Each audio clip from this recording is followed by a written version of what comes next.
بسم اللہ الرحمن الرحیم نحمدہ و نصلی علی رسول الکریم اما بعد۔ وتر میں جو دعائے قنوت پڑھی جاتی ہے، اگر کسی شخص کو وہ دعائے قنوت یاد نہ ہو تو وہ کیا پڑھے وتر میں؟ اس کا جواب یہ ہے کہ کسی شخص کو، کسی مسلمان بھائی کو اگر وتر کی وہ دعائے قنوت جو وتر میں پڑھی جاتی ہے وہ یاد نہ ہو تو اس کے لیے اور بھی دعا پڑھ سکتا ہے، لیکن اس کو ساتھ ساتھ یاد بھی اس کو کرنا چاہیے، چونکہ بہترین دعا یہ ہے جو نبی کریم صلی اللہ علیہ وآلہ وسلم نے وتر میں پڑھی ہے۔ تو لہٰذا جب نبی کریم صلی اللہ علیہ وآلہ وسلم وتر میں دعائے قنوت پڑھتے تھے تو لہٰذا ہمیں بھی پڑھنی چاہیے۔ اب رہی بات کہ اگر کسی کو یاد نہ ہو تو وہ کیا کرے، اس کو چاہیے کہ وہ اس کی جگہ پہ یا تو وہ پڑھ لے اللہم اغفر لی 3 بار کہہ لے، اللہم اغفر لی، اللہم اغفر لی 3 بار پڑھ لے۔ اگر یہ بھی نہیں تو پھر یہ دعا آتی ہے تو یہ بھی پڑھ لے اللہم ربنا آتنا فی الدنیا حسنۃ وفی الآخرۃ حسنۃ وقنا عذاب النار، یہ دعا پڑھ لے۔ اور اگر یہ بھی نہ آتی ہو تو پھر صرف یہ کہہ لے یا ربی یا ربی یا ربی، یہ بھی کہہ سکتا ہے۔ تو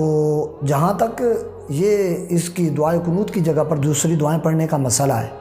تو یہ بحر الرائق کتاب ہے، اس میں بھی یہ بات موجود ہے۔ وہ فرماتے ہیں کہ اگر دعائے قنوت یاد نہ ہو تو اس کے جگہ پر کوئی اور بھی دعائیں پڑھ سکتے ہیں۔ صدر الشریعہ مولانا امجد علی اعظمی رحمہ اللہ اپنی کتاب بہار شریعت میں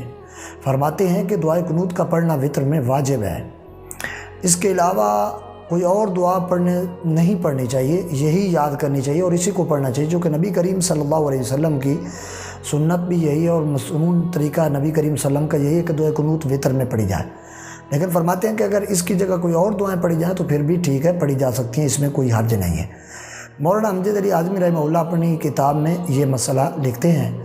اور اس کے بعد میں فرماتے ہیں کہ اگر کوئی یہ کہہ لے کہ یا اللہم اغفر لی، یا یہ کہہ لے اللہم ربنا آتنا فی الدنیا حسنۃ وفی الآخرۃ حسنۃ وقنا عذاب النار، یہ کوئی اس قسم کی دعائیں پڑھ لیتا ہے تو پھر بھی ٹھیک ہے، اس میں کوئی حرج نہیں ہے۔ لہذا کوشش یہ کرنی چاہیے ان کو ضرورتاً پڑھیں اور اصلاً جو ہے وہ دعائے قنوت کو یاد کریں، اور جب تک وہ یاد نہیں ہوتی آپ اس کی جگہ پر کوئی اور دعائیں جیسے ابھی میں نے آپ کو بتائی ہیں ان میں سے کوئی بھی دعا پڑھ سکتے ہیں، لیکن ساتھ ساتھ دعائے قنوت کو یاد کریں،